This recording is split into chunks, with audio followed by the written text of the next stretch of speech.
오늘 아침 굿모닝 시카고.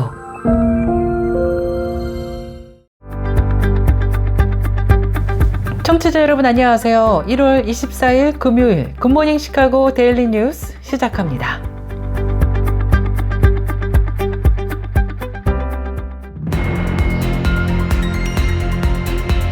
오늘의 주요 뉴스입니다. 도널드 트럼프 대통령의 출생시민권 제한이 시작부터 법적으로 장벽에 차단당했습니다. 뉴욕타임스는 주 연방법원에서 트럼프 대통령의 출생시민권 제한 행정명령을 중단하는 결정이 내려졌다고 보도했습니다. 트럼프 취임 33시간 만에 불법 체류자 460여 명을 체포했고, 이와는 별개로 해외 난민의 미국행 항공편도 무더기로 취소된 것으로 조사되었습니다. 로버트 살레세스 국방부 장관 대행은 지난 22일 성명에서 국방부가 남서부 국경에 1,500명의 병력을 파견한다고 밝혔습니다. 한국 정부가 산불 피해를 입고 있는 LA 지역에 100만 달러 규모의 지원을 보내는 것으로 조사되었습니다. 한국 외교부는 정부가 대규모 산불로 피해를 본 LA 지역에 100만 달러 규모의 인도적 지원을 현지 공익구호단체를 통해 제공한다고 밝혔습니다. 연방노동부가 지난주 신규 실업수당 청구 건수가 22만 3천 건으로 한 주 전보다 6천 건이 증가했다고 지난 23일 밝혔습니다. 인공지능 AI 열풍 속에 지난해 전 세계 소비자들이 생성형 AI 앱에 쓴 돈이 12억 7천만 달러 규모였다는 조사 결과가 나와 눈길을 끌고 있습니다.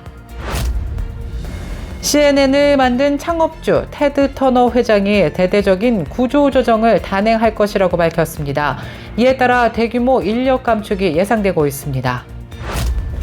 미주 한인봉사교육단체 협의회가 미 전역의 가입단체 뉴욕 뉴저지 민권센터, 버지니아 함께센터, 펜실베니아 우리센터, 일리노이 하나센터 등이 지난 20일 수요일 오후 12시 2기 트럼프 정부의 반이민 정책 대비 미교 현미 가입단체 공동대응 방안에 대해 기자회견을 열었습니다.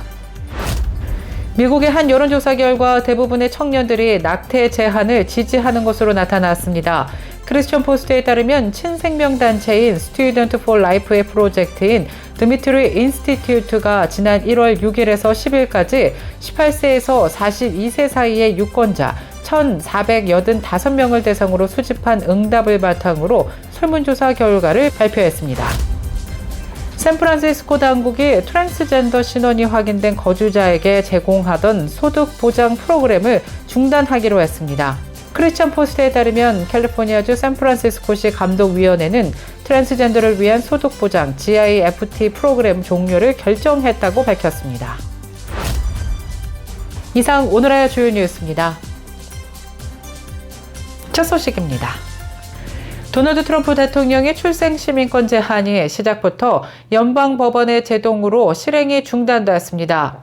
뉴욕타임스는 주 연방법원에서 트럼프 대통령의 출생시민권 제한 행정명령을 중단하는 결정이 내려졌다고 밝혔습니다. 워싱턴주 연방법원 판사는 트럼프 대통령의 행정명령 사흘 만에 열린 심리에서 출생시민권 제한 조치를 시행해서는 안 된다는 판결을 내린 것입니다. 존 C. 커페노워 연방판사는 지난 23일 출생시민권 제한 행정명령에 대한 판결에서 이것은 너무나도 명백한 위헌이라고 판결했습니다. 판사는 판결문에서 솔직히 말해 트럼프 대통령의 변호인들이 이 행정명령을 합헌적이라고 말할 수 있는지 도저히 이해하기 힘들다고 지적했습니다. 트럼프 대통령의 취임 및 시간 만에 내려진 출생시민권을 제한하는 행정명령은 미국에서 불법 체류자들에게서 태어난 아이들이 더 이상 시민권을 받을 수 없다는 내용을 규정하고 있습니다. 이번 출생시민권 제한 행정명령은 불법 체류자 외에도 관광객, 대학생, 임시노동자와 같이 합법적이지만 일시적으로 미국에 체류하는 사람들에게도 확대 적용됩니다. 트럼프 취임 33시간 만에 불법 체류자 460명을 체포했고, 이와는 별개로 해외 난민의 미국행 항공편도 무더기로 취소됐습니다. 국방부 장관 대행은 지난 20일 성명을 내고 국방부가 남서부 국경에 1,500명의 병력을 파견한다고도 밝혔습니다. 기존에 배치된 주방위군과 예비군 등 2,500명에 더해 이곳 국경지역의 육군 병력을 확충하겠다는 설명입니다. 워싱턴 포스트는 이와 관련해 행정부 당국자들을 인용해 군이 많게는 1만 명의 병력 배치를 계획하고 있다고 밝혔습니다. 이들 당국자는 국방부가 발표한 배치는 초기 단계이고 더 많은 조치가 뒤따를 것이라면서 배치 병력만 무려 1만 명까지 늘 수 있다고 밝혔습니다. 한국 정부가 산불 피해를 입고 있는 LA 지역에 100만 달러 규모의 지원을 보낼 예정입니다. 한국 외교부는 정부가 대규모 산불로 피해를 본 LA 지역에 100만 달러 규모의 인도적 지원을 현지 공익구호 단체를 통해 제공하기로 했다고 지난 23일 밝혔습니다. 외교부는 이번 지원이 피해 지역 주민의 어려움 완화에 조속한 일상 복귀에 도움이 되기를 기대한다고도 덧붙였습니다. 연방노동부가 지난주 신규 실업수당 청구 건수가 22만 3천 건으로 한 주 전보다 6천 건 증가했다고 밝혔습니다. 이는 지난해 12월 첫째 주간 이후 6주 만에 가장 큰 청구 건수입니다. 다우존스가 집계한 전문가 전망치 22만 1천 건도 소폭 웃돌았습니다. 2주 이상 실업수당을 신청한 계속 실업수당 청구 건수는 5에서 11일 주간 189만 9천 건으로 직전주보다 4만 6천 건이 늘었습니다. 계속 실업수당 청구 건수는 지난 2021년 11월 이후 3년 2개월 만에 최대치를 기록했습니다. 계속 실업수당 청구의 증가는 실업 후 새 일자리를 바로 찾지 못하는 사람들이 늘고 있음을 의미하고 있습니다. 인공지능 AI 열풍 속에 지난해 전 세계 소비자들이 생성형 AI 앱에서 쓴 돈이 무려 12억 7천만 달러 규모였다는 조사 결과가 나왔습니다. 앱 시장 분석업체 센서타워의 모바일 현황 보고서에 따르면 챗봇과 이미지 생성 도구 등 생성형 AI 제품의 인앱 결제 규모가 지난해 12억 7천만 달러를 기록했습니다. 챗 GPT가 처음 등장한 2022년 3,010만 달러에서 2023년 4억 5,500만 달러로 급증한 데 이어 지난해도 전년 대비 179.1%나 증가한 것입니다. 챗 GPT 출시 이후 구글 제미나이, 마이크로소프트 코파일럿, 바이트댄스, 더우바오 등 빅테크들도 AI 모델을 앞다퉈 내놓으면서 기술 경쟁을 벌이고 있는 상황입니다. AI 앱 다운로드 건수는 2022년 1억 1,900만 건에서 2023년 7억 7,700만 건을 찍은 데 이어 지난해에는 전년 대비 91.8% 늘어난 14억 9천만 건을 기록했습니다. 이 가운데 지난해 4분기 AI 챗봇 다운로드 건수는 4억 2,700만 회로 전년 동기 대비 무려 119%가 증가했습니다. CNN을 만든 창업주 테드 터너 회장이 대대적인 구조 조정을 단행하기로 했다고 밝혔습니다. 이에 따라 대규모 인력 감축이 예상됩니다. CNN은 지난 23일 기존 TV 운영에 집중하는 약 200여 개의 일자리를 없앨 것이라며 구체적인 계획을 밝혔습니다. 또 데이터 과학자, 제품 엔지니어 등과 같은 새로운 디지털 역할에 거의 같은 수의 일자리를 추가한다고도 발표했습니다. CNN은 올해 상반기에 그중 100명을 우선적으로 고용할 계획이라며 마크 톰슨 CEO가 전했는데요. CNN은 유료로 제공되는 TV 제품과 상당히 유사한 새로운 스트리밍 서비스도 미리 선보이며 수익 창출을 모색하고 있습니다. 한인사회 소식입니다. 미주 한인 봉사교육단체 협의회 미교협과 미 전역의 가입단체들이 2기 트럼프 행정부의 반이민자 정책 대비 미교연 및 가입단체 공동 대응 방안에 대해 기자회견을 열었습니다. 일단 첫째로 이 나의 권리 알기 트레이닝이라고 해서 Know Your Rights 트레이닝이라고 해요. 본 트레이닝은 말하자면 이민 단속국 등의 검문 및 단속을 받게 됐을 때 어떤 합법적 권리가 있는지에 대한 트레이닝이고 이런 트레이닝은 사실 낙하색이라던가 저희 로컬 어필리에이트들이 뭐 지난 10년 넘게 계속 해왔던 트레이닝이긴 한데 아무래도 이 시대가 시대다 보니 다시 업데이트를 하고 그다음에 정기적인 트레이닝 기회를 받고자 합니다. 그리고 또 각 협력기관별로 지역 내에 있는 이민자 커뮤니티 대상으로 훈련을 실시하고 홍보할 예정이고 또 이 권리가 기재되어 있는 포스터를 및 카드를 교부할 예정입니다. 그래서 이런 얘기를 말씀드리면 일반적인 교민분들은 아니 우리나라 예를 들어 한국 출신 서류 미비자가 어딨냐라고 말씀하시는데 저희 일단 미국 전역에 저희가 지금 10년 이상째 말하는 숫자는 1,100만 명의 서류 미비자가 있다고 하거든요. 근데 제가 보기에는 사실 1,100만 명보다 훨씬 많을 거예요. 이게 저희가 아주 오래전부터 썼던 숫자이기 때문에. 그리고 한국계 분들 중에는 7명 중에 1명 정도는 서류 미비자라고 저희가 말하자면 educated guess를 하고 있어요. 그래서 뭐 간략히 말씀드리면 뭐 이런 거예요.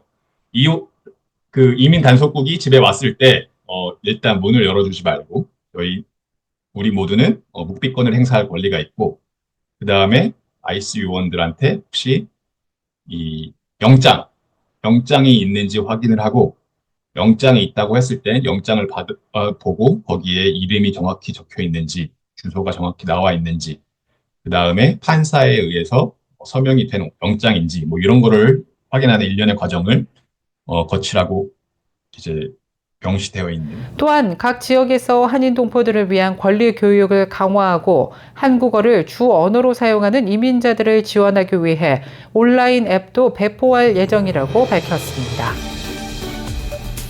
계속해서 교계 소식이 이어집니다. 미국의 한 여론조사 결과 대부분의 청년들이 낙태 제한을 지지하는 것으로 나타났습니다. 크리스천 포스트에 따르면 친생명단체 Student for Life의 프로젝트인 드미트리 인스티튜트가 지난 1월 6일에서 10일까지 18세에서 42세 사이의 유권자 1,485명을 대상으로 수집한 응답을 바탕으로 최근 설문조사를 발표했습니다. 이번 조사에서 미국에서 가장 어린 성인 세대인 밀레니얼 세대와 Z세대의 의견을 수집해 낙태 정책에 대한 의견을 조사했는데요. 전반적으로 응답자 중에 3분의 2, 즉 67%가 낙태에 대한 일부 제한을 지지했습니다.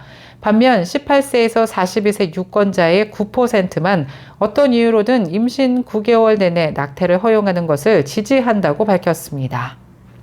샌프란시스코 당국이 트랜스젠더 신원이 확인된 거주자에게 제공하던 소득보장 프로그램을 중단하기로 했습니다. 캘리포니아주 샌프란시스코 감독위원회는 트랜스젠더를 위한 소득보장 프로그램 종료를 결정했다고 지난 22일 밝혔습니다.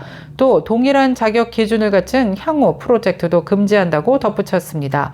앞서 보수 법률단체인 저스티스 와치는 해당 프로그램이 캘리포니아 헌법의 평등 보호 조약을 위반했다면서 납세자 소송을 제기한 바 있습니다. 저스티스 와치는 2024년 런던 브리드 샌프란시스코 시장과 호세 시스네스로 시 재무관 및 트랜스젠더 이니셔티브 사무소 소장을 상대로 소송을 제기했습니다. 이 단체는 샌프란시스코 당국이 납세자의 돈을 이용해 트랜스젠더 지원자를 우대하는 조치를 취했고 생물학적으로 흑인 및 라틴계 남성이지만 여성으로 인식되는 이들을 더 강조했다고 지적했습니다. K-10S 날씨 정보입니다. 금요일인 오늘은 어제보다 기온이 소폭 올라가면서 조금은 포근한 날씨 예상해도 되겠습니다. 이번 한 주간은 참 매서운 추위와 씨름하시느라 고생하신 분들 많으실 텐데요. 오늘 밤부터는 기온이 점차 오르면서 토요일과 일요일 다음 주까지도 계속해서 따뜻한 날씨 예상되고 있습니다. 오늘 낮 최고 기온 24도 예상되며 밤 최저 기온 20도 예상됩니다. 날씨였습니다.